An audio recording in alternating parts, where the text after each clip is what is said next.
Sebelum ceritanya dimulai, silahkan tulis di kolom komentar dari daerah mana saja teman-teman yang menonton cerita ini. Jangan lupa like dan subscribe agar channel ini bisa semakin berkembang dan bisa mempersembahkan cerita yang lebih menarik lagi. Malam seharusnya menjadi milik Alisha juga. Setidaknya, itulah yang ia bisikan pada dirinya sendiri di depan cermin beberapa jam yang lalu. Malam peresmian Pratama Corp, puncak dari semua kerja keras dan ambisi suaminya, Rudy. Alisha mematut gaun sederhana berwarna biru malam yang ia kenakan. Gaun itu ia jahit sendiri dengan tangannya, sebuah keterampilan yang diajarkan neneknya dan selalu dianggap remeh oleh keluarga suaminya. Tidak ada kilau permata, tidak ada label desainer ternama yang menjuntai. Hanya kain berkualitas baik dengan potongan klasik yang memeluk tubuhnya dengan pas. Di tengah lautan gaun mewah dan tuxedo mahal di lobi utama, Alisha merasa seperti perahu kecil di tengah samudra badai. Setiap tatapan yang singgah padanya terasa seperti sebuah penilaian, sebuah vonis yang tak terucap. Ia tahu apa yang mereka pikirkan. Inilah istri udik dari seorang Rudy Pratama yang sedang naik daun. Wanita biasa yang beruntung. Begitulah narasi yang dibangun oleh ibu mertuanya, Ibu Maya, dan diamini oleh kebisuan suaminya. Alisha menarik napas panjang, mencoba menenangkan debar di dadanya. Udara di dalam ruangan terasa berat oleh campuran parfum mahal dan ambisi yang pekat. Ia bisa melihat Rudy di seberang ruangan, berdiri di samping ibunya. Keduanya tampak seperti raja dan ratu di istana mereka. Rudy tertawa, gelas kristal di tangannya berkilau di bawah cahaya lampu gantung raksasa. Ia tampak begitu hidup, begitu berkuasa, dan begitu jauh. Ibu Maya, di sampingnya, mengenakan gaun merah menyala dengan perhiasan berlian yang seolah berteriak menuntut perhatian. Tatapannya tajam, menyapu seluruh ruangan seperti elang yang mengawasi wilayahnya, dan seringkali tatapan itu mendarat pada Alisha dengan kilat cemoohan yang tak bisa disembunyikan. Selama 2 tahun pernikahan mereka, Alisha telah belajar membaca setiap kedutan di wajah ibu mertuanya.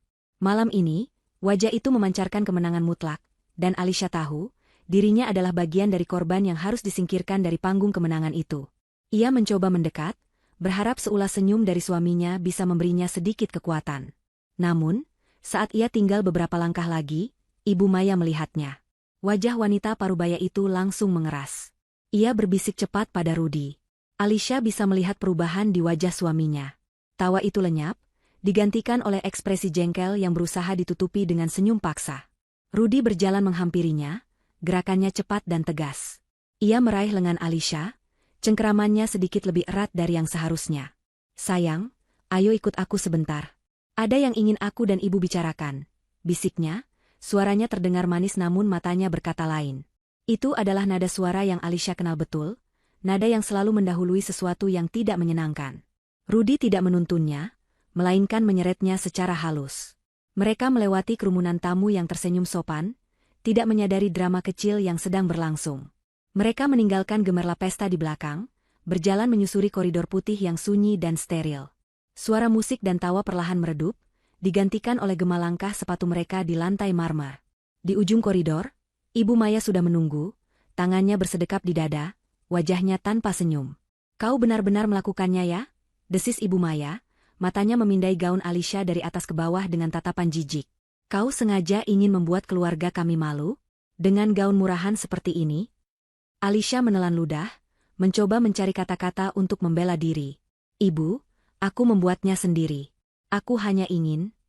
"Aku tidak peduli," potong Ibu Maya tajam.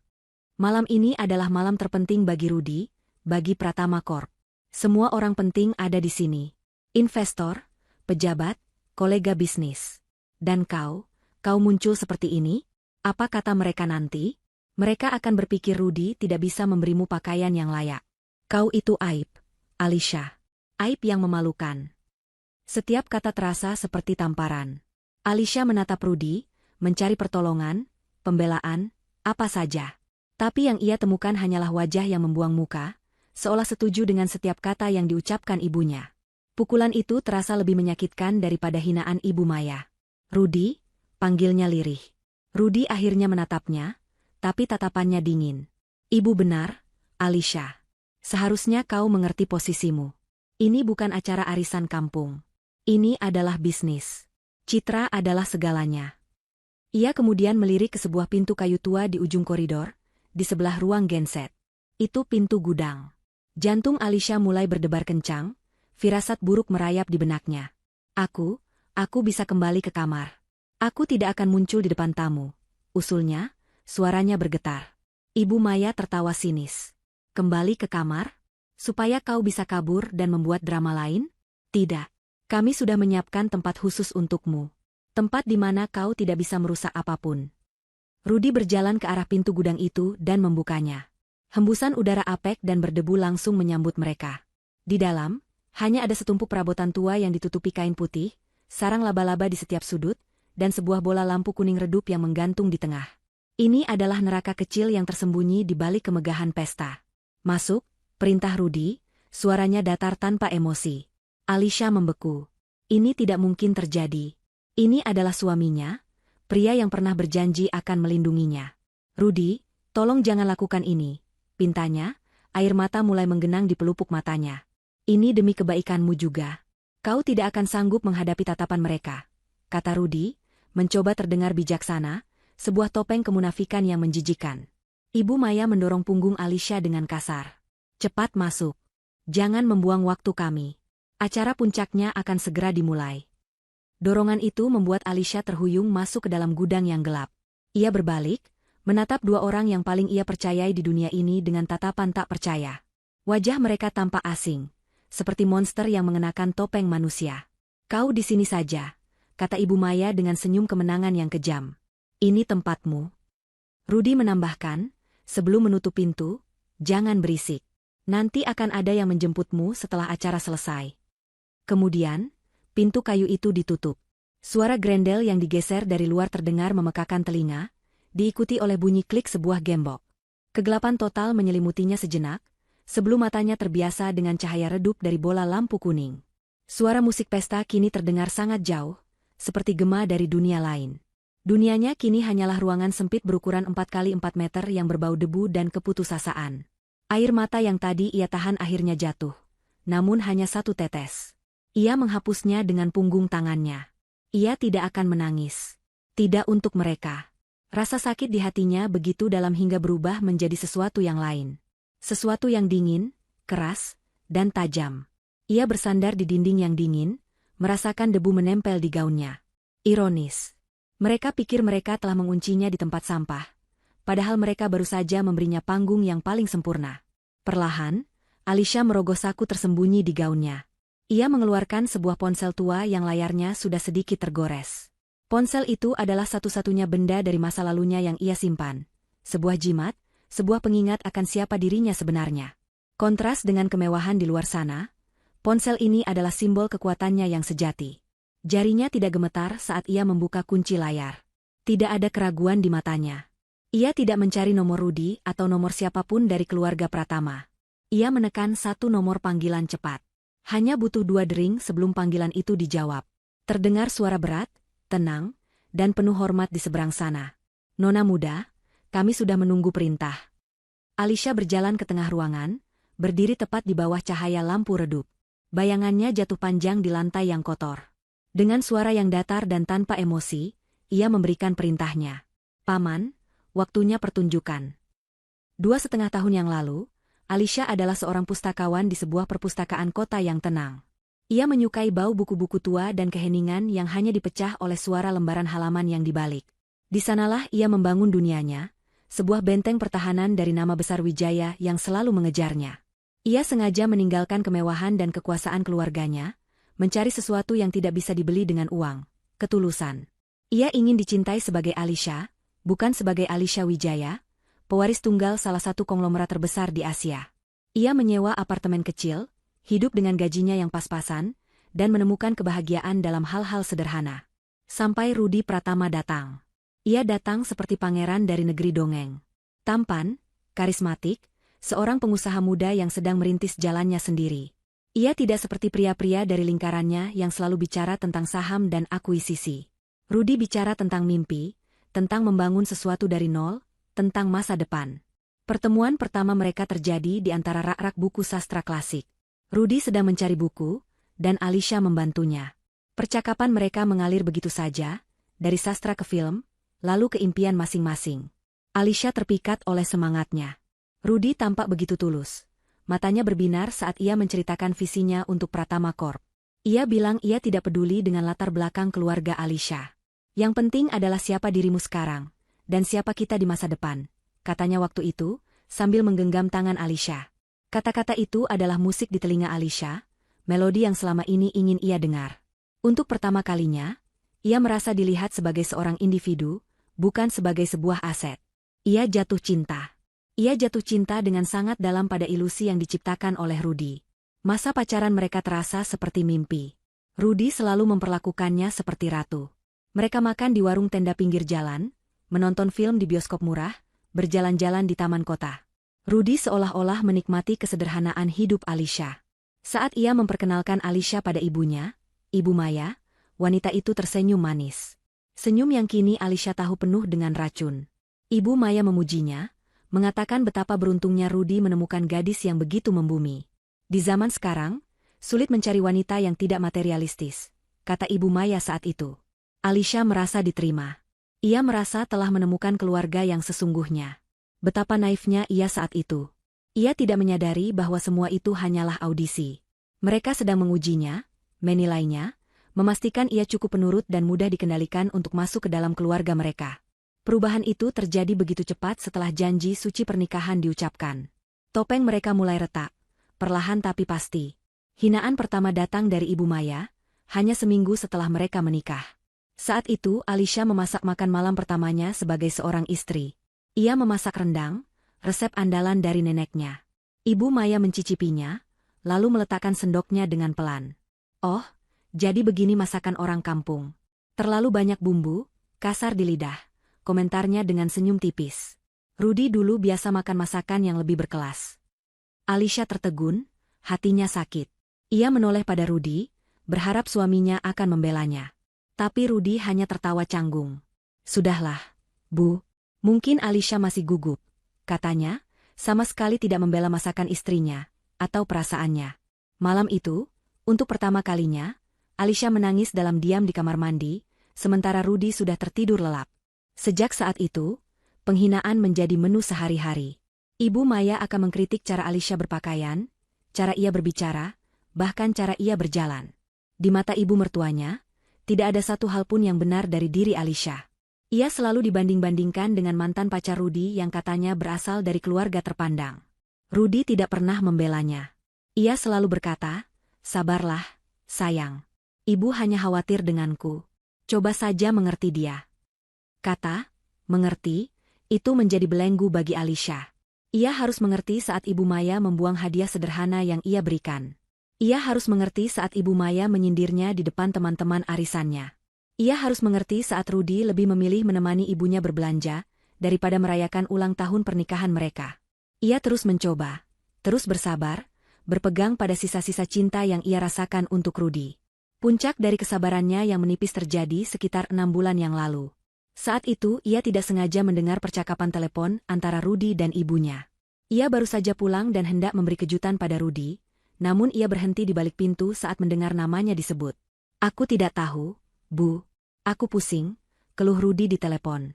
Klien-klien penting akan datang minggu depan. Bagaimana aku akan memperkenalkannya?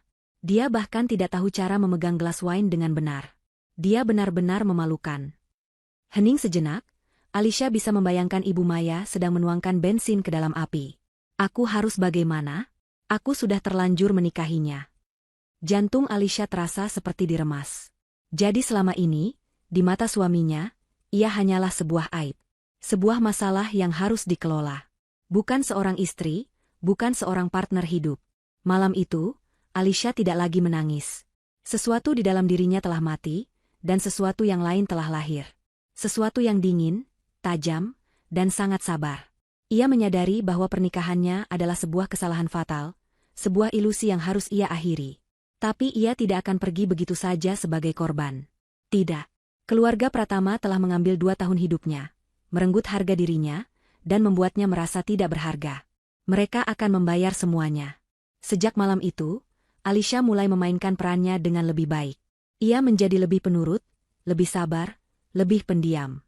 Ia membiarkan mereka percaya bahwa mereka telah berhasil menghancurkan semangatnya. Padahal, dalam diamnya, ia mengumpulkan informasi. Ia mendengarkan setiap percakapan bisnis Rudy, mempelajari setiap proposal Pratama Corp, memahami setiap aliran dana dan nama-nama investor mereka. Ia tahu, dari percakapan telepon Rudy yang ia dengar, bahwa sebagian besar modal Pratama Corp berasal dari pinjaman dan suntikan dana investor yang sangat bergantung pada citra dan koneksi. Fondasi mereka rapuh, dibangun di atas kesombongan. Alisha menghubungi satu-satunya orang di dunia yang bisa ia percayai, Paman Agung, adik dari ayahnya yang telah membesarkannya seperti anak sendiri. Paman Agung adalah orang yang menjalankan Wijaya Group sehari-hari. Awalnya, pamannya itu marah besar dan ingin segera menyeret Alisha pulang dan menghancurkan keluarga Pratama saat itu juga. Tapi Alisha punya rencana lain. Tidak, Paman. Belum. Biarkan mereka terbang setinggi mungkin. Biarkan mereka membangun menara gading mereka sampai ke puncak. Aku ingin berada di sana saat menara itu runtuh. Aku ingin mereka kehilangan segalanya tepat di saat mereka merasa memiliki segalanya. Jelas Alisha di telepon, suaranya tenang dan dingin. Pamannya mengerti. Sejak saat itu, mereka mulai menyusun rencana. Sebuah rencana yang akan mencapai puncaknya pada malam peresmian Pratama Corp. Malam sebelum pesta, saat Rudy memeluknya di tempat tidur, ia berbisik, "Percayalah, besok akan menjadi hari yang mengubah hidup kita." Alisha hanya tersenyum dalam kegelapan dan membalas pelukannya. "Aku percaya, sayang. Aku percaya." Ia membiarkan Rudy berpikir bahwa janji itu adalah tentang kesuksesan mereka berdua. Kini, di dalam gudang yang pengap, dikelilingi oleh debu dan kenangan pahit, Alisha menyadari betapa benarnya janji itu. Hari ini memang akan mengubah hidup mereka. Ini akan menjadi hari di mana ilusi pernikahan sempurna itu hancur berkeping-keping. Ini akan menjadi hari di mana Rudy dan Ibu Maya belajar pelajaran berharga tentang siapa yang sebenarnya mereka rendahkan. Pesta di luar sana bukanlah pesta mereka. Itu adalah panggung untuknya. Dan pertunjukan balasan dendamnya akan segera dimulai. Setelah panggilan telepon itu berakhir, keheningan di dalam gudang terasa berbeda. Bukan lagi keheningan yang menindas, melainkan keheningan yang penuh antisipasi. Seperti jeda sesaat sebelum badai mengamuk. Alisha tidak lagi bersandar di dinding. Ia berdiri tegak di tengah ruangan, posturnya memancarkan ketenangan yang mengerikan. Ia adalah pusat dari badai yang akan datang. 10 menit. Itulah waktu yang ia berikan pada Paman Agung. 10 menit bagi Rudy dan Ibu Maya untuk menikmati puncak kejayaan mereka yang sesaat. 10 menit terakhir dari kehidupan palsu yang telah mereka bangun di atas penderitaannya. Alisha menarik napas dalam-dalam, menghirup udara yang berbau debu dan kayu lapuk. Anehnya, bau itu terasa lebih jujur daripada parfum mahal yang dikenakan para tamu di luar. Di sini, di tempat yang dianggap paling rendah oleh suaminya, ia justru merasa paling menjadi dirinya sendiri. Topeng istri penurut yang telah ia kenakan selama 2 tahun terakhir terasa begitu menyesakan. Kini, ia bisa melepaskannya. Wajahnya yang tadi sendu kini mengeras, sorot matanya yang lembut berubah menjadi tajam dan penuh perhitungan. Ia menatap tangannya, tangan yang sama yang menjahit gaun sederhana yang ia kenakan. Tangan yang sama yang pernah dengan sabar memasak untuk suami yang menghinanya. Tangan yang sama yang kini akan meruntuhkan seluruh dunia mereka. 1 menit berlalu. Dari luar, ia bisa mendengar suara tepuk tangan yang meriah, diikuti oleh alunan musik yang lembut. Mungkin Rudy baru saja memulai pidatonya. Alisha bisa membayangkannya dengan jelas. Suaminya akan berdiri di atas panggung, tersenyum menawan, berbicara tentang integritas, kerja keras, dan mimpi. Sebuah lelucon yang menyedihkan. Rudy tidak tahu apa-apa tentang kerja keras. Ia hanya tahu cara mengambil, cara memanfaatkan, dan cara membuang orang ketika sudah tidak berguna lagi. Alisha adalah bukti hidupnya. Di benaknya, ia bisa mendengar potongan-potongan pidato yang pasti akan diucapkan Rudy. Semua ini tidak akan tercapai tanpa dukungan keluarga.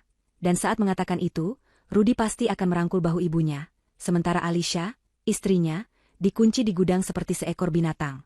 Kemarahan dingin menjalari pembuluh darahnya, bukan kemarahan yang panas dan membabi buta, melainkan kemarahan yang terfokus, yang memberinya kekuatan dan kejernihan berpikir.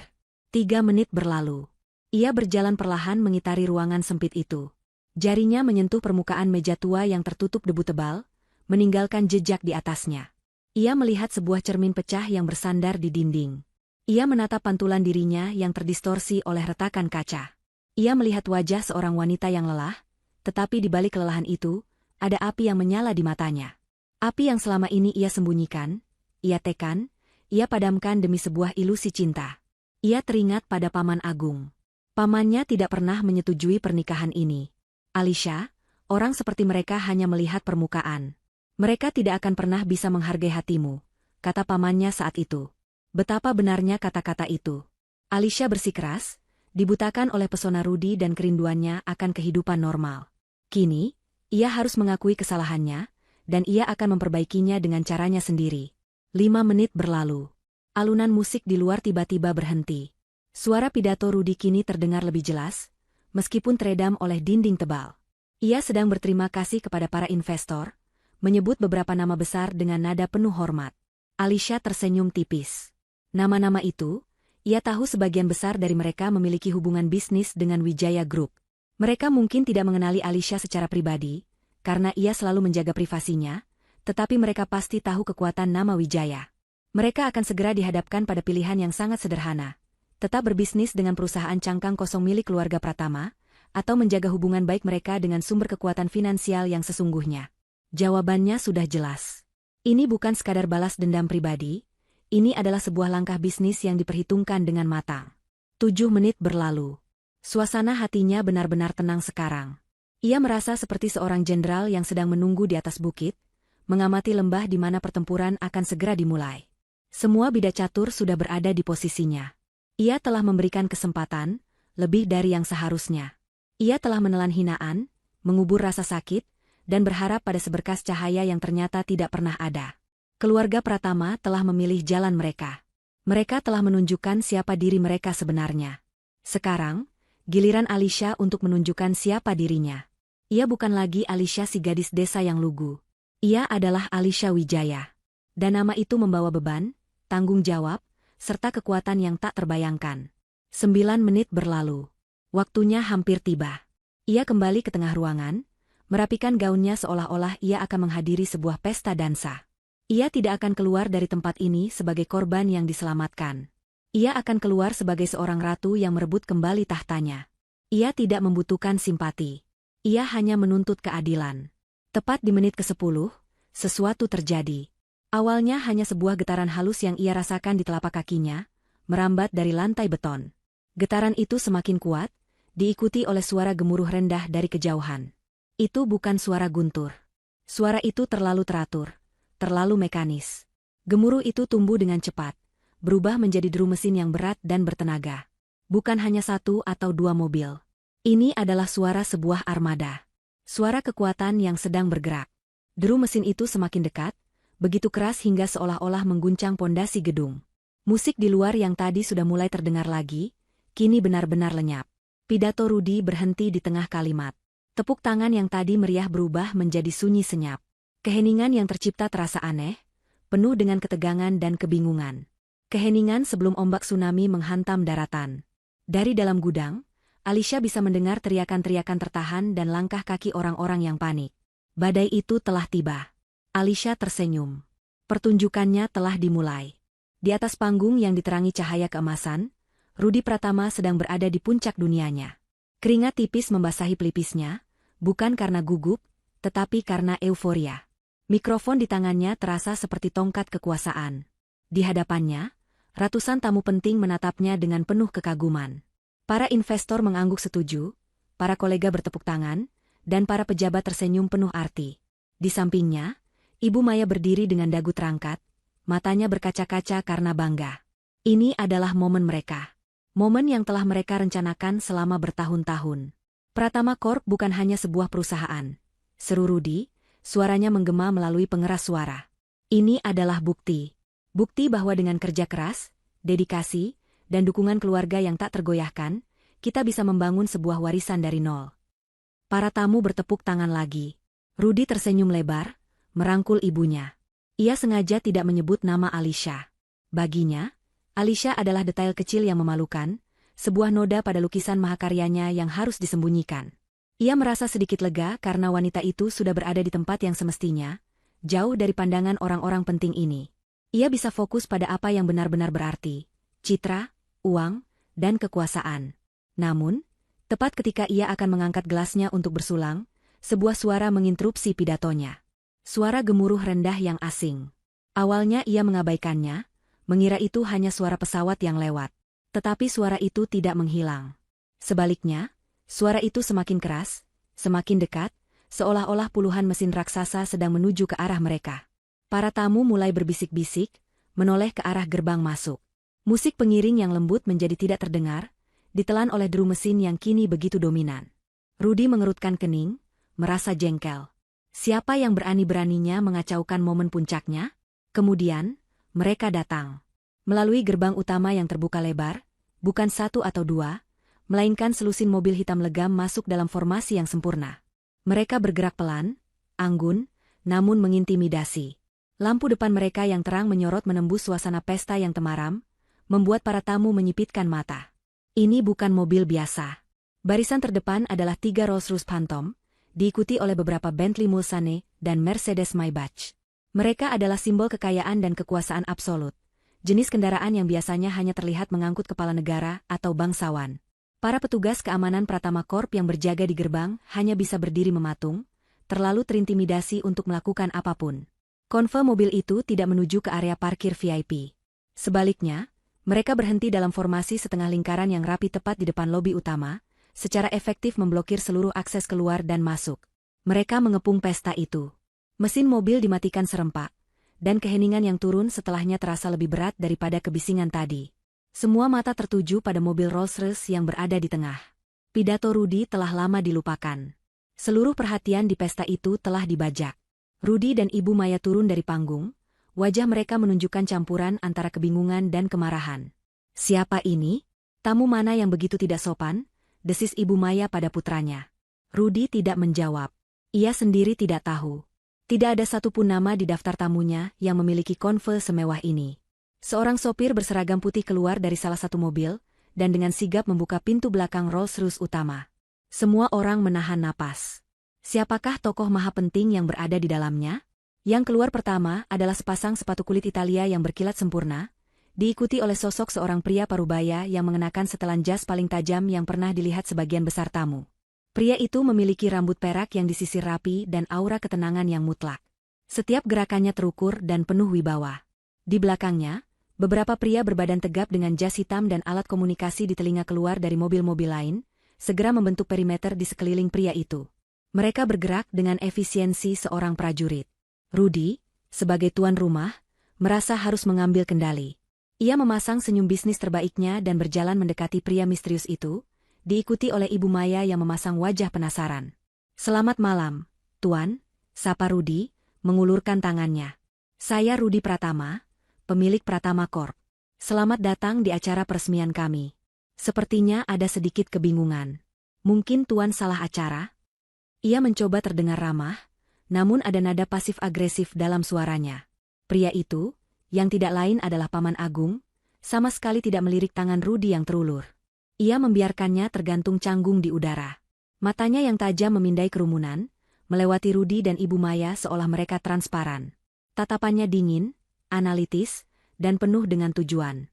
Setelah hening yang terasa seperti selamanya, Paman Agung akhirnya berbicara. Suaranya tidak keras, tetapi begitu dalam dan berwibawa hingga semua orang bisa mendengarnya dengan jelas. "Saya tidak salah acara," katanya, matanya masih menyapu para tamu. "Saya di sini untuk menjemput nyonya kami." Para tamu mulai berbisik. "Nyonya kami? Siapa?" Rudy semakin bingung. "Nyonya? Maaf, Tuan, mungkin bisa disebutkan namanya?" "Semua tamu penting kami sudah berada di sini." Paman Agung akhirnya menolehkan pandangannya pada Rudy, dan untuk pertama kalinya, Rudy merasakan getaran rasa takut. Tatapan pria itu seolah bisa menembus jiwanya dan melihat semua kebusukannya. Dengan suara yang datar dan jelas, memotong semua bisikan, Paman Agung mengucapkan sebuah nama yang akan menghancurkan malam itu. "Saya mencari nyonya kami, Alisha Wijaya." Nama itu jatuh seperti bom. Keheningan total melanda. Nama, Alisha, langsung dikenali oleh Rudy dan Ibu Maya. Alisha, menantu perempuan mereka yang memalukan. Alisha, istri udik yang baru saja mereka kunci di dalam gudang. Tapi nama kedua, Wijaya. Nama itu beresonansi dengan cara yang berbeda di telinga para tamu. Wijaya, konglomerat raksasa yang legendaris. Keluarga paling kaya dan paling misterius di negara ini. Menggabungkan kedua nama itu terasa tidak mungkin. Sebuah paradoks yang tidak masuk akal. Wajah Rudy yang tadinya percaya diri berubah menjadi pucat pasi. Senyum Ibu Maya membeku di wajahnya, matanya membelalak tak percaya. Para tamu saling pandang, bisikan-bisikan kini berubah menjadi gumaman kaget. Alisha si gadis desa, adalah seorang wijaya? Bagaimana mungkin? Di tengah kebingungan dan keterkejutan masal itu, pertanyaan Paman Agung masih menggantung di udara, dingin dan menuntut. Di mana Alisha Wijaya? Dua nama, Alisha dan Wijaya. Diucapkan dalam satu tarikan napas, kedua nama itu menciptakan sebuah ledakan sunyi yang dampaknya merambat ke seluruh penjuru ruangan.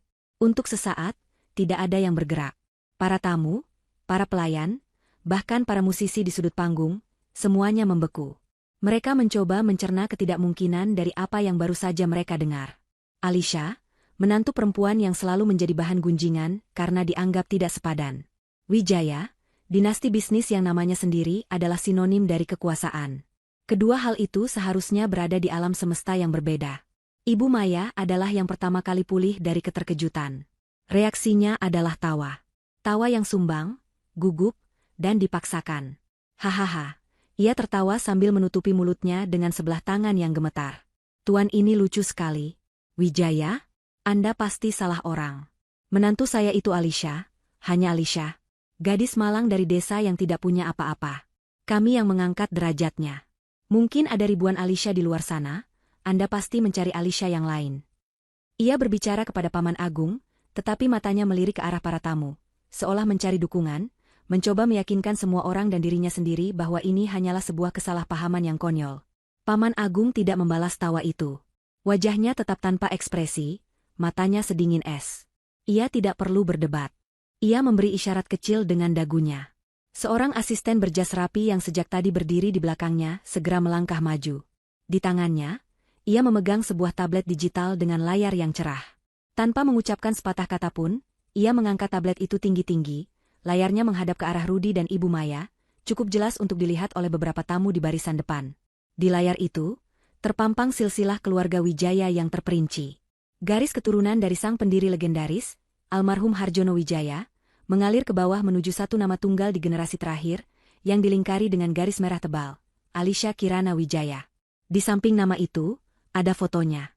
Foto Alisha yang tersenyum, terlihat lebih muda, berdiri di samping seorang pria tua yang wajahnya langsung dikenali oleh setiap pebisnis di ruangan itu sebagai Harjono Wijaya sendiri. Asisten itu menggeser layar dengan jarinya.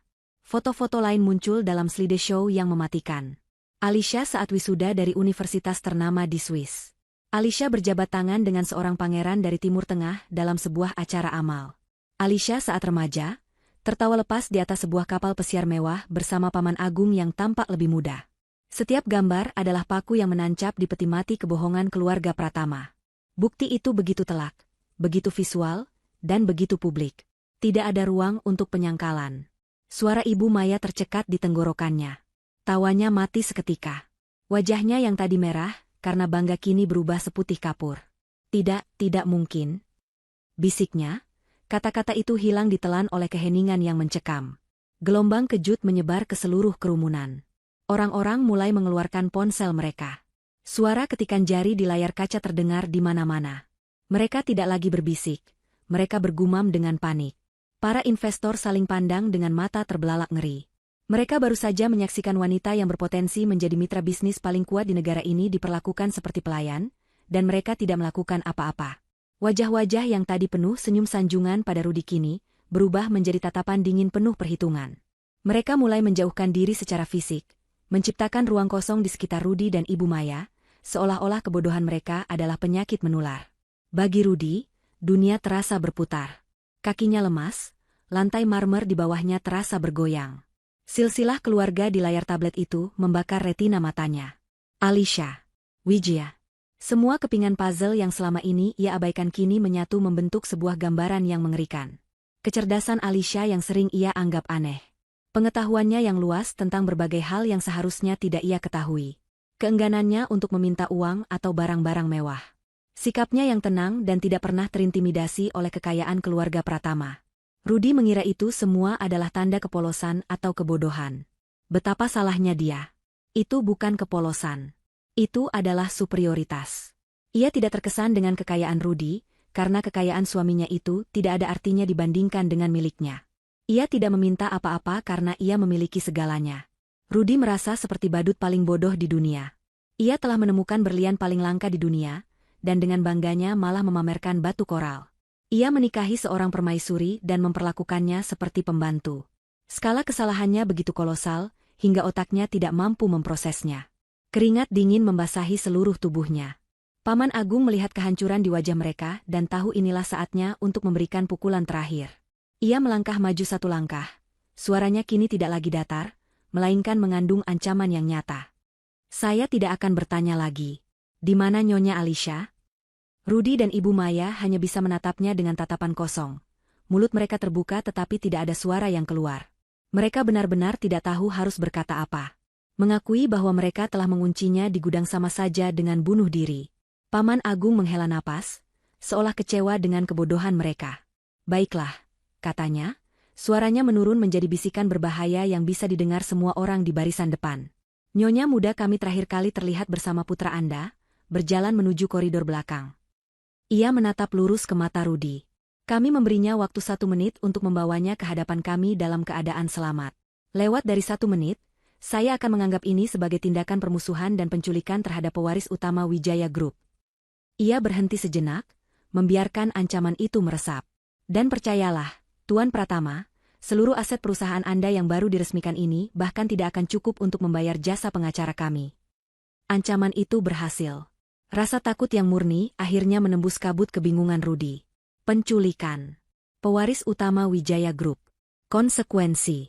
Kata-kata itu berputar-putar di kepalanya. Ini bukan lagi tentang kehilangan muka, ini tentang kehilangan segalanya. Kebebasannya, perusahaannya, hidupnya. Tidak, teriaknya, suaranya pecah karena panik. Ini salah paham. Dia hanya sedang beristirahat. Saya akan memanggilnya. Rudy berbalik dan mulai berlari, menerobos kerumunan tamunya sendiri yang menatapnya dengan campuran rasa jijik dan kasihan. Alisha! Alisha! Teriaknya panik.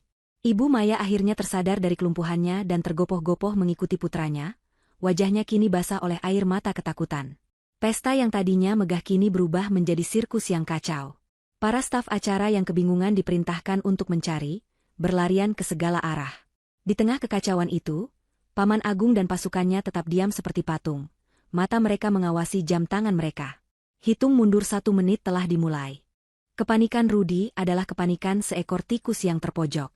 Ia berlari membabi buta, mendorong para tamu dan pelayan yang menghalangi jalannya. Alisha! Sayang, kau di mana? Teriaknya, suaranya terdengar putus asa. Ia memeriksa ruang rias, kosong. Ia membuka pintu ruang VIP, hanya ada beberapa tamu yang menatapnya dengan aneh. Ia bahkan berlari ke arah dapur, membuat para koki terkejut.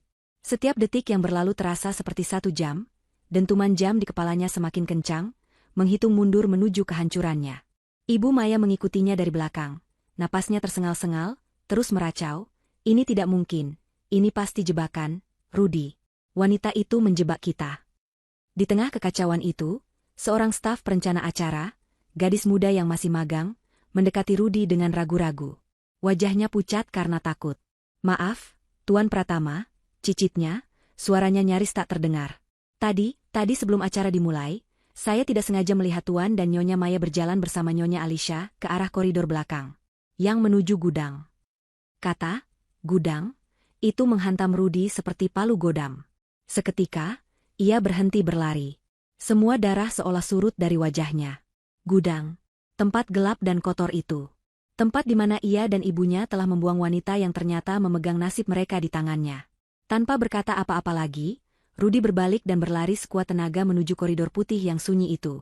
Kali ini bukan lagi sebuah perjalanan kekuasaan seperti sebelumnya, melainkan sebuah perjalanan penebusan dosa yang putus asa.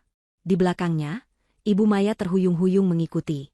Dan di belakang mereka, dengan langkah yang tenang dan tanpa tergesa-gesa, Paman Agung dan tim pengawalnya menyusul. Langkah sepatu mereka yang berat dan serempak di lantai marmer, menjadi musik pengiring bagi drama keluarga Pratama. Beberapa tamu yang paling penasaran ikut membuntuti dari kejauhan, tidak ingin ketinggalan satu adegan pun dari tragedi yang sedang berlangsung ini. Saat Rudy tiba di ujung koridor, pemandangan pintu gudang yang tertutup rapat dengan gembok besar yang berkilau di gagangnya membuatnya nyaris pingsan. Itulah bukti kejahatannya, terpampang nyata di depan mata musuhnya. Kunci. Di mana kuncinya? Teriaknya panik. Ibu Maya merogoh tas tangannya dengan jari-jari yang gemetar hebat, mencari kunci gembok itu. Sementara itu, Paman Agung dan pasukannya telah tiba, berdiri diam di belakang mereka, mengamati dengan tatapan dingin. Waktu mereka sudah habis. Ibu Maya akhirnya menemukan kuncinya, tetapi tangannya begitu gemetar hingga ia tidak bisa memasukkannya ke dalam lubang gembok. Kunci itu jatuh ke lantai dengan bunyi kelontang yang memilukan. Rudi membungkuk untuk mengambilnya. Namun sebelum jarinya sempat menyentuh logam dingin itu, salah satu pengawal Paman Agung melangkah maju. Tanpa menunggu perintah, pria berbadan raksasa itu mengangkat kakinya yang bersepatu bot berat dan menendang pintu kayu itu tepat di samping gagangnya. Suara, krak, yang keras menggema di sepanjang koridor. Kayu di sekitar kusen pecah berantakan, grendel logamnya bengkok, dan pintu itu terayun terbuka dengan keras, membentur dinding di belakangnya. Tindakan itu begitu cepat, efisien, dan penuh dengan kekerasan yang terkendali, sebuah demonstrasi kekuatan yang membuat keluarga Pratama tampak semakin kecil dan tidak berdaya.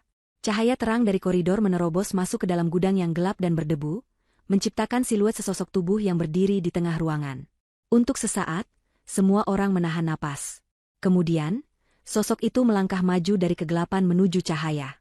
Itu adalah Alisha. Penampilannya adalah sebuah paradoks yang menakjubkan. Gaun biru sederhananya kini sedikit kotor oleh debu. Ada noda samar di pipinya. Ia tampak seperti Cinderella sebelum pesta dansa. Namun, tidak ada sedikit pun ketakutan atau kesedihan di wajahnya. Punggungnya lurus sempurna, dagunya terangkat dengan angkuh, dan matanya memancarkan ketenangan sedingin es dan kekuasaan yang tak terbantahkan. Ia tidak terlihat seperti korban yang baru saja diselamatkan. Ia terlihat seperti seorang ratu yang baru saja selesai menginspeksi wilayahnya yang paling terpencil. Rudi menatapnya, mulutnya terbuka, tidak mampu mengucapkan sepatah kata pun. Nama Alisha tersangkut di tenggorokannya. Ini adalah wanita yang sama yang tidur di sampingnya setiap malam, namun ia merasa seolah-olah baru pertama kali melihatnya. Ibu Maya mundur selangkah, tubuhnya gemetar hebat, menatap Alisha seolah melihat hantu. Di sisi lain, wajah Paman Agung yang tadinya keras, sedikit melembut saat melihat keponakannya selamat. Hanya sepersekian detik, sebuah kilat kelegaan dan kebanggaan melintas di matanya, sebelum ia kembali memasang wajah profesionalnya. Ia menundukkan kepalanya sedikit, sebuah gestur hormat yang mutlak. Nona muda, sapanya, suaranya penuh hormat. Alisha tidak langsung menanggapi pamannya. Ia membiarkan keheningan yang tegang itu menyelimuti mereka, membiarkan Rudi dan Ibu Maya tersiksa dalam penantian. Pandangannya akhirnya beralih kepada mereka berdua. Tapi itu bukan tatapan marah atau benci. Itu lebih buruk. Itu adalah tatapan yang dingin, kosong, dan penuh dengan penghinaan. Seolah-olah ia sedang melihat dua serangga yang tidak penting yang kebetulan berada di jalannya. Ia menatap mereka dari atas ke bawah selama beberapa detik, lalu membuang muka seolah mereka tidak layak mendapatkan perhatiannya lebih lama lagi. Kemudian, ia berbalik menghadap Paman Agung. Suaranya, ketika akhirnya keluar, terdengar sangat jelas dan mantap di koridor yang sunyi itu. Setiap katanya adalah sebilah pisau. Paman, panggilnya, namanya sendiri terdengar seperti sebuah perintah. Semua orang mencondongkan tubuh ke depan, menunggu. Batalkan semua investasi dan kerja sama Wijaya Group dengan perusahaan manapun yang berhubungan dengan keluarga Pratama. Ia berhenti sejenak, membiarkan kalimat itu meresap, lalu menambahkan dengan nada final. Sekarang juga. Pukulan itu begitu telak, hingga Rudi terhuyung ke belakang seolah baru saja ditinju. Ibu Maya mengeluarkan suara rintihan pelan. Itu adalah hukuman mati bagi Pratama Corp, diucapkan dengan begitu tenang di depan semua kolega dan investor mereka. Paman Agung tidak ragu sedetik pun. Ia mengangkat pergelangan tangannya, berbicara ke alat komunikasi yang terpasang di sana. Jalankan perintah merah. Segera. Di ujung koridor, beberapa investor yang mendengar perintah itu langsung meraih ponsel mereka dengan panik. Wajah mereka pucat pasi. Mereka tahu apa artinya itu. Permainan telah berakhir. Pratama Corp, perusahaan yang bahkan belum selesai merayakan kelahirannya, telah mati. Dan algojonya adalah wanita yang baru saja mereka anggap sebagai aib. Perintah Alisha, yang diucapkan dengan ketenangan mematikan, menyebar seperti gelombang kejut ke seluruh penjuru koridor. Jalankan perintah merah. Segera. Gema dari kata-kata Paman Agung yang diucapkan ke alat komunikasinya, menjadi lonceng kematian bagi Pratama Corp. Seketika, suasana yang tadinya hanya tegang berubah menjadi kepanikan terbuka. Belasan ponsel yang tadinya hanya dipakai untuk merekam, kini dipakai untuk tujuan yang jauh lebih serius. Telepon-telepon panik mulai dilakukan. Di ujung koridor, Seorang investor parubaya yang paling dihormati, Pak Tirtadi, tiba-tiba membelalakan matanya saat asistennya di seberang telepon membisikkan sesuatu. Wajahnya yang ramah berubah menjadi topeng kemarahan. Ia mematikan teleponnya, berjalan lurus melewati kerumunan, dan berhenti tepat di depan Rudi yang masih terduduk lemas di lantai. Rudi mendongak, matanya yang kosong menatap Pak Tirtadi dengan secercah harapan. Mungkin ia bisa bernegosiasi. Mungkin orang tua ini bisa membantunya. Harapan itu hancur seketika. Permainanmu selesai, Pratama, kata Pak Tirtadi, suaranya rendah dan bergetar karena marah. Ia tidak lagi memanggil Rudi dengan sebutan hormat. Anggap semua kesepakatan kita batal. Dan jangan pernah hubungi aku lagi. Ia tidak menunggu jawaban. Ia berbalik, memberi isyarat pada kolega-koleganya, dan berjalan cepat menuju pintu keluar. Kepergiannya seperti bendungan yang jebol.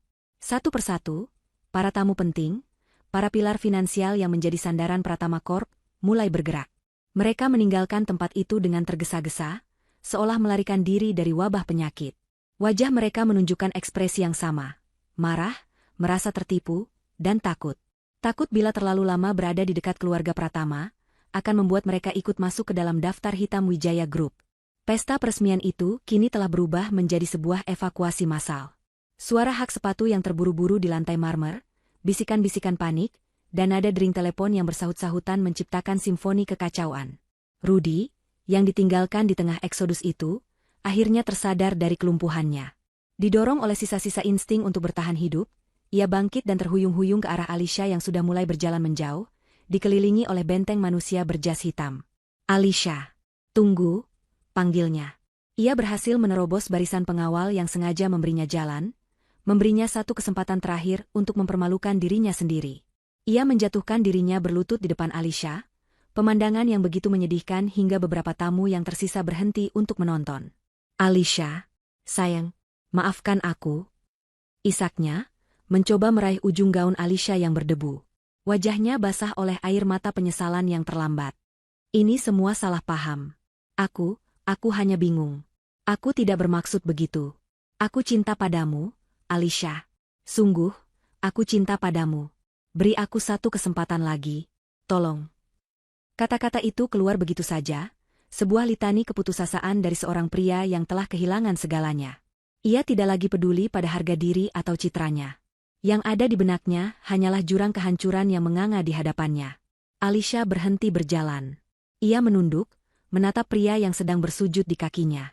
Pria yang sama yang beberapa jam lalu dengan angkuh menguncinya di gudang. Pria yang sama yang memanggilnya aib. Tidak ada kemarahan di mata Alisha. Tidak ada kebencian. Yang ada hanya kehampaan yang dingin, seolah ia sedang melihat orang asing yang menyedihkan. Ia membiarkan Rudi menyelesaikan permohonannya, memberinya panggung untuk drama terakhirnya. Ketika isak tangis Rudi mereda, Alisha akhirnya berbicara. Suaranya pelan, nyaris seperti bisikan, namun di koridor yang kini lebih sepi itu, suaranya terdengar oleh semua orang yang tersisa. Cintamu, katanya, setiap kata diucapkan dengan penekanan yang tajam. Semurah harga dirimu. Ia berhenti sejenak, membiarkan kalimat itu meresap. Dan keduanya tidak bernilai apa-apa bagiku. Setelah mengucapkan kalimat itu, Alisha melangkahi tangan Rudi yang terulur seolah-olah itu hanyalah sampah yang menghalangi jalannya. Ia melanjutkan langkahnya tanpa menoleh ke belakang. Pukulan itu lebih menyakitkan daripada tamparan.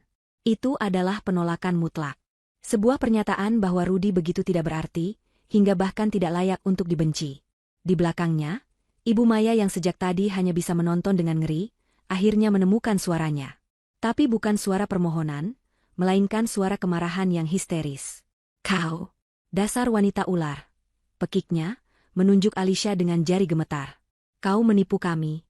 Kau sengaja merencanakan ini semua untuk menghancurkan kami. Kau tidak punya hati.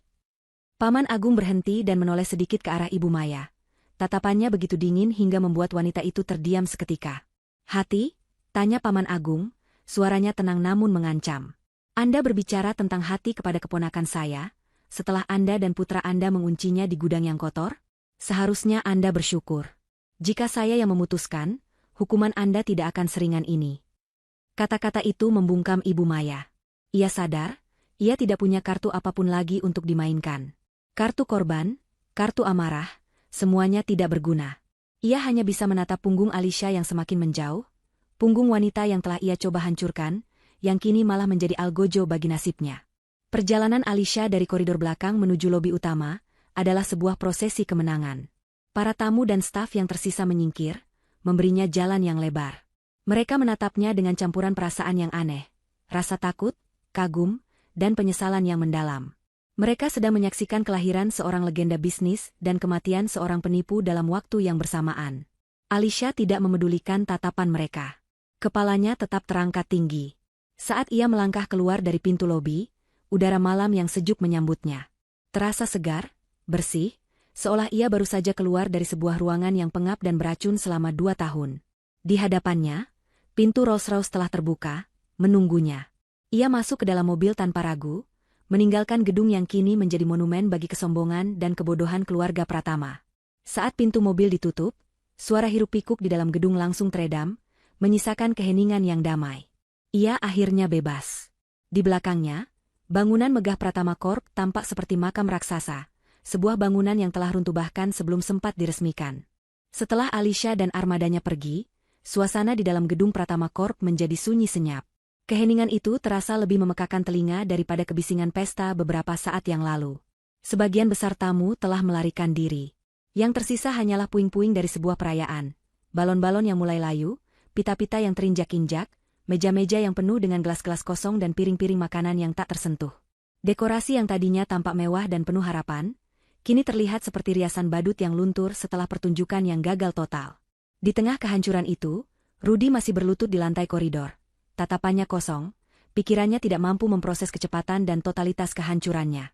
Ibu Maya berdiri di sampingnya, air matanya sudah kering, menyisakan wajah yang kuyu dan tatapan penuh kebencian yang tak berdaya. Mereka adalah raja dan ratu dari sebuah kerajaan yang hancur berkeping-keping dalam waktu kurang dari 1 jam. Mereka pikir malam itu tidak akan bisa menjadi lebih buruk lagi. Mereka salah. Tepat saat beberapa staf mulai memberanikan diri untuk membersihkan kekacauan, rombongan baru datang memasuki lobi. Kali ini bukan konvoi mobil mewah, melainkan 5 orang berpenampilan formal dengan koper kulit di tangan mereka. Mereka berjalan dengan langkah yang efisien dan tujuan yang jelas. Mereka adalah tim hukum dan keuangan dari Wijaya Group. Mereka tidak menunjukkan emosi, wajah mereka datar seperti para profesional yang datang untuk melakukan pekerjaan yang tidak menyenangkan namun perlu. Pemimpin mereka, seorang wanita parubaya berkacamata dengan tatapan tajam, mendekati Rudy yang masih belum bergerak dari posisinya. "Tuan Rudy Pratama?" tanyanya, suaranya sopan namun dingin. Rudy hanya mendongak tanpa menjawab. "Nama saya Larasati, dari Divisi Hukum Wijaya Group," lanjut wanita itu, sama sekali tidak terpengaruh oleh kondisi Rudy. "Kami di sini untuk mendiskusikan beberapa masalah keuangan yang mendesak terkait perusahaan Anda dan aset pribadi Anda." Ibu Maya yang pertama bereaksi. "Pergi kalian semua, pergi dari sini. Belum cukup kalian menghancurkan kami," teriaknya serak. Larasati mengabaikannya dan meletakkan sebuah map tebal di lantai di depan Rudy. "Tuan Pratama, mungkin Anda tidak sadar, tetapi dana Ventura utama yang mendanai 70% dari modal awal Pratama Corp, yaitu Ventura Harapan Bangsa, telah diakuisisi penuh oleh salah satu anak perusahaan kami 6 bulan yang lalu." Mata Rudy melebar perlahan saat ia mulai memahami implikasi dari kata-kata itu. Larasati melanjutkan penjelasannya yang brutal. "Dengan kata lain, Tuan Pratama, Anda membangun perusahaan Anda dengan uang kami. Uang Nyonya Alisha." Bom kedua meledak. Jadi selama ini, mereka tidak membangun apapun. Mereka hanya badut yang bermain dengan uang milik wanita yang mereka hina. Dan bukan hanya itu, tambah Larasati, membuka map itu dan menunjukkan selembar dokumen. "Pinjaman hipotek atas rumah mewah yang Anda tinggali di kawasan elit itu, kami perhatikan jaminannya adalah saham mayoritas dari perusahaan tekstil lama milik keluarga Anda. Perusahaan saham itu juga telah kami beli secara diam-diam melalui pasar sekunder selama setahun terakhir. Kepemilikan kami sudah mencapai 95%. Kepala Rudy terasa mau pecah. Jadi rumah yang ia banggakan, istana tempat ibunya berkuasa, ternyata juga milik keluarga Alisha. Mereka tidak punya apa-apa. Seluruh hidup mereka, seluruh kesombongan mereka, adalah sebuah ilusi yang dibiayai oleh musuh mereka. Atas dasar perlakuan tidak pantas terhadap salah satu pemangku kepentingan utama kami, yaitu Nyonya Alisha Wijaya, yang merupakan pelanggaran berat terhadap klausul moral dalam perjanjian pinjaman, maka dengan ini kami menyatakan bahwa Anda telah wan prestasi," kata Larasati dengan nada final. "Semua pinjaman Anda jatuh tempo. Sekarang juga. Karena Anda jelas tidak mampu membayarnya, maka kami akan segera memulai proses penyitaan semua aset yang menjadi jaminan, termasuk gedung ini dan rumah Anda. Ia kemudian meletakkan surat perintah penyitaan resmi di atas map itu. Anda dan keluarga Anda memiliki waktu 24 jam untuk mengosongkan rumah tersebut. Sementara pembantaian finansial itu berlangsung di sisa-sisa pesta, Alicia telah tiba di rumah yang selama 2 tahun ini ia sebut sebagai rumah. Rumah yang terasa lebih seperti penjara berlapis emas. Ia masuk ke dalam, suasana di dalam begitu sunyi dan hampa. Para pelayan menatapnya dengan takut dan bingung, mereka pasti sudah mendengar kabar yang beredar. Alicia memberi mereka senyum tipis yang menenangkan. Tidak apa-apa, berkemaslah. Kalian akan dipindahkan ke kediaman Wijaya.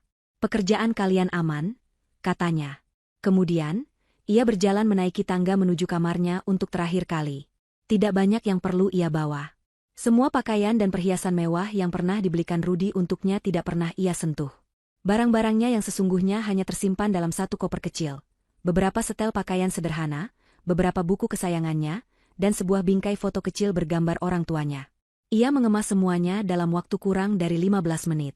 Ia menghapus jejak keberadaannya dari rumah itu dengan cepat dan efisien. Tepat saat ia menuruni tangga dengan koper kecilnya, pintu depan terbuka dengan kasar. Rudy dan Ibu Maya masuk terhuyung-huyung, wajah mereka seperti mayat hidup. Mereka melihat Alicia berdiri di sana dengan kopernya, dan pemandangan itu adalah konfirmasi terakhir dari kekalahan total mereka. Rudy menatap Alicia, tidak ada lagi permohonan di matanya, hanya kehampaan. Ibu Maya, di sisi lain, masih memiliki sisa-sisa racun di dalam dirinya. Kau puas sekarang? Desisnya. Kau telah mengambil semuanya dari kami. Kau iblis. Alicia tidak menjawab. Ia hanya menatap mereka berdua dalam diam. Kemudian, ia mengangkat tangan kirinya, menatap cincin kawin berlian yang berkilau di jari manisnya. Cincin itu terasa dingin dan asing. Sebuah simbol dari janji palsu dan pernikahan yang penuh kepura-puraan. Dengan gerakan yang lambat dan disengaja, ia menarik cincin itu dari jarinya. Ia tidak melemparkannya. Ia tidak membuangnya. Ia hanya membuka telapak tangannya dan membiarkan cincin itu jatuh ke lantai marmer yang dingin. Bunyi, ting. Kecil yang dihasilkannya terdengar luar biasa keras di dalam rumah yang sunyi itu. Gema dari suara itu seolah menjadi titik penutup dari seluruh babak penderitaannya. Setelah itu, Alicia berbalik, menarik kopernya, dan berjalan keluar dari pintu depan tanpa menoleh ke belakang sedikit pun. Meninggalkan Rudy dan Ibu Maya yang berdiri mematung di tengah rumah yang bukan lagi milik mereka, dengan karma mereka yang kini bernama kemiskinan. Pagi datang bukan dengan cahaya matahari yang hangat, melainkan dengan keheningan yang dingin dan menekan. Di dalam rumah mewah yang terasa seperti museum kosong, Rudy dan Ibu Maya terbangun dari tidur yang tidak nyenyak di sofa ruang keluarga. Mereka tidak sanggup untuk kembali ke kamar tidur mereka yang megah, tempat yang kini terasa asing dan mengejek. Semalam, setelah Alicia pergi, mereka hanya duduk dalam diam selama berjam-jam, masing-masing tenggelam dalam lautan penyesalan dan ketakutan mereka sendiri. Tidak ada pelayan yang datang menawarkan kopi. Tidak ada suara aktivitas pagi hari yang biasa terdengar. Rumah itu telah mati. Keheningan itu akhirnya pecah, bukan oleh suara dari luar, melainkan oleh ledakan dari dalam. Ibu Maya, dengan rambut acak-acakan dan riasan luntur yang mengerikan, menatap putranya dengan mata merah penuh kebencian. Ini semua salahmu. Desisnya, suaranya serak. Sejak awal ibu sudah bilang, jangan pernah percaya pada gadis kampung sepertinya. Lihat tampangnya saja sudah terlihat licik. Tapi kau tidak mau dengar. Kau dibutakan oleh wajahnya yang sok lugu itu. Ia bangkit, berjalan mondar-mandir seperti binatang yang terperangkap. Kalau saja kau menuruti ibu, menikahi Anjani, putri kolega ayahmu, semua ini tidak akan pernah terjadi. Kita akan menjadi lebih kaya, lebih terhormat. Tapi kau malah memilih sampah ini dan membawanya masuk ke dalam rumah kita. Rudy, yang semalam hanya bisa menatap kosong, akhirnya tersengat oleh tuduhan itu. Sesuatu di dalam dirinya patah. Selama hidupnya, ia selalu menjadi putra kebanggaan, anak emas yang menuruti semua kemauan ibunya. Kini, tidak ada lagi yang tersisa untuk dipertahankan.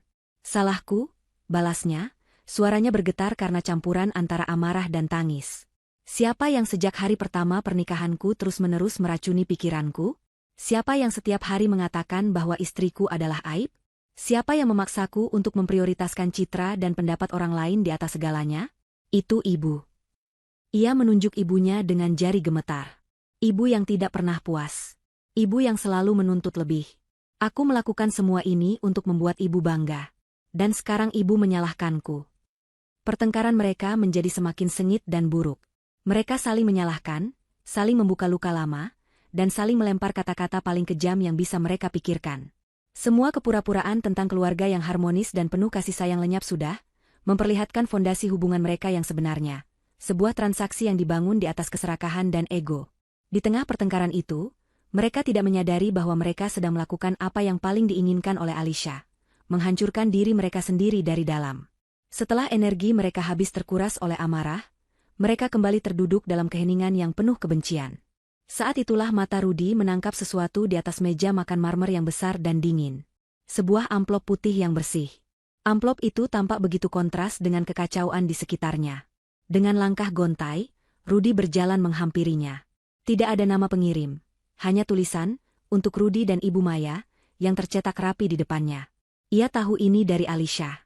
Tangannya gemetar saat ia membuka amplop itu. Di dalamnya ada beberapa lembar dokumen yang dilipat rapi dan selembar kertas surat pribadi. Dokumen pertama yang ia buka adalah surat gugatan cerai. Cepat, efisien, dan tanpa ampun. Di bagian bawah, tanda tangan Alisha Kirana Wijaya sudah tergores dengan tinta hitam yang tegas. Gugatan itu tidak menuntut apa-apa, hanya meminta perpisahan secepatnya. Sebuah penegasan bahwa Alisha tidak menginginkan apapun lagi dari mereka, bahkan tidak sebuah pertarungan hukum yang panjang. Dokumen kedua adalah surat perintah menjauh sementara. Perintah hukum yang melarang Rudy dan Ibu Maya untuk mencoba menghubungi, mendekati, atau mengganggu Alisha dalam bentuk apapun. Pintu untuk memohon, bernegosiasi, atau bahkan mengancam, telah ditutup rapat-rapat. Dokumen terakhir adalah ringkasan final dari status keuangan mereka. Disajikan dalam bentuk tabel dan grafik yang mudah dimengerti, dokumen itu memaparkan dengan jelas bagaimana setiap aset yang mereka banggakan, perusahaan, rumah, mobil, bahkan rekening bank mereka, kini secara sah berada di bawah kepemilikan Wijaya Group sebagai pembayaran utang. Mereka tidak hanya bangkrut.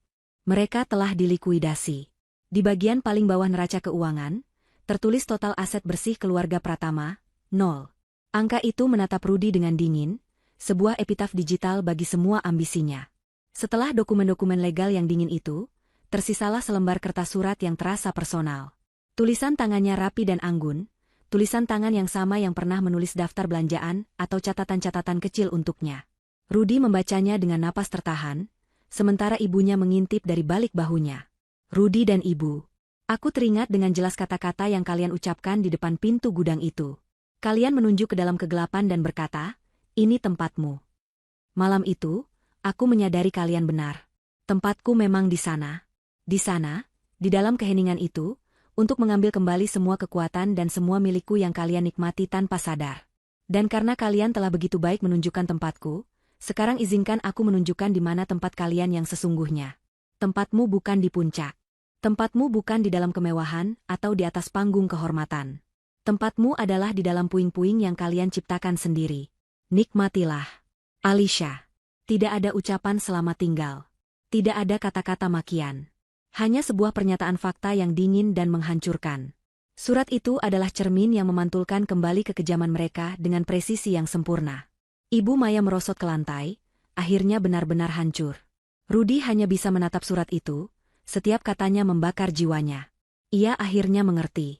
Ini bukan hanya tentang uang atau bisnis. Ini adalah tentang keadilan puitis. Alisha tidak hanya mengalahkan mereka. Ia telah menguliti mereka hidup-hidup dengan kata-kata mereka sendiri. Tepat pada saat itu, bel pintu berbunyi. Suaranya nyaring dan tanpa ampun, memecah keheningan rumah duka itu. Kemudian disusul bunyi bel kedua, dan ketiga. Rudy berjalan ke jendela seperti zombie dan mengintip keluar. Di depan gerbang, beberapa truk besar dari perusahaan pindahan dan penyitaan aset telah berbaris. Beberapa orang berseragam sudah menunggu di depan pintu. Mereka tidak datang untuk bertanya. Mereka datang untuk mengambil. Realita telah datang untuk menagih utang mereka. Waktu mereka telah habis. 1 tahun berlalu.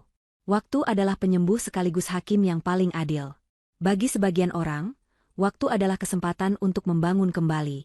Bagi yang lain, waktu adalah erosi yang perlahan-lahan menggerus sisa-sisa kejayaan. Di puncak salah satu gedung pencakar langit paling modern di ibu kota, Alisha Wijaya memimpin rapat Dewan Direksi Wijaya Group.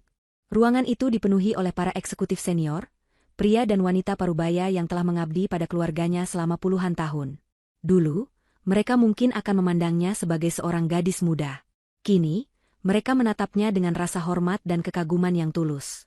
Alisha tidak lagi mengenakan gaun sederhana.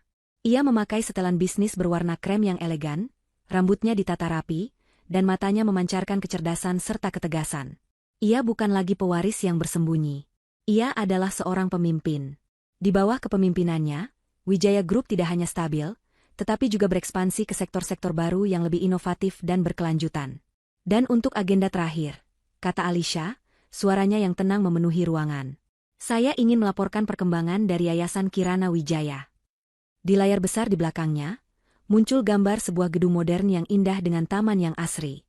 Itu adalah bekas gedung Pratama Corp, yang telah direnovasi total.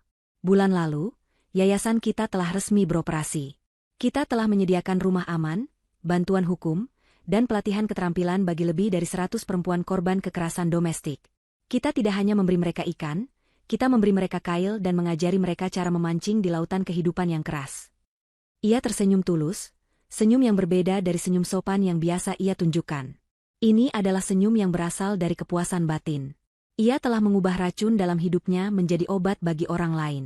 Itu adalah kemenangan terbesarnya. Namanya kini sering muncul di berbagai media bisnis internasional.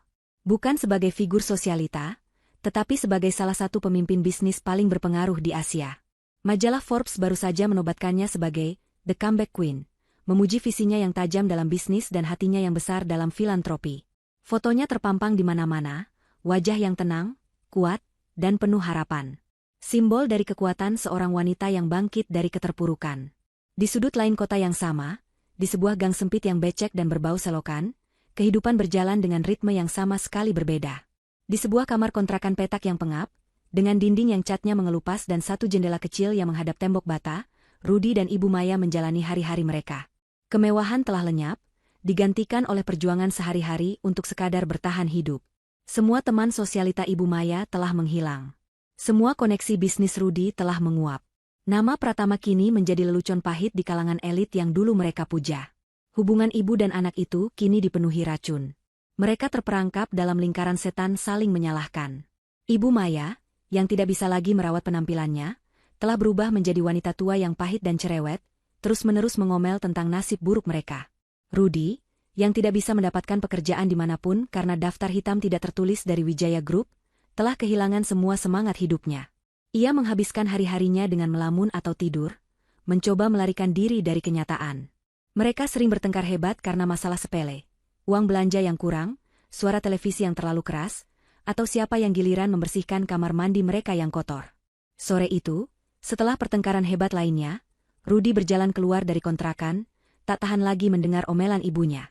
Ia berjalan tanpa tujuan di sepanjang jalanan yang ramai dan bising. Kakinya membawanya ke sebuah perempatan besar. Di sana, di sisi sebuah gedung tinggi, sebuah layar iklan digital raksasa sedang menayangkan berita sore. Tiba-tiba, layar itu menampilkan wajah yang sangat ia kenal. Wajah Alisha. Ia sedang diwawancarai dalam acara peresmian yayasannya. Ia tampak begitu bersinar, begitu hidup, begitu agung.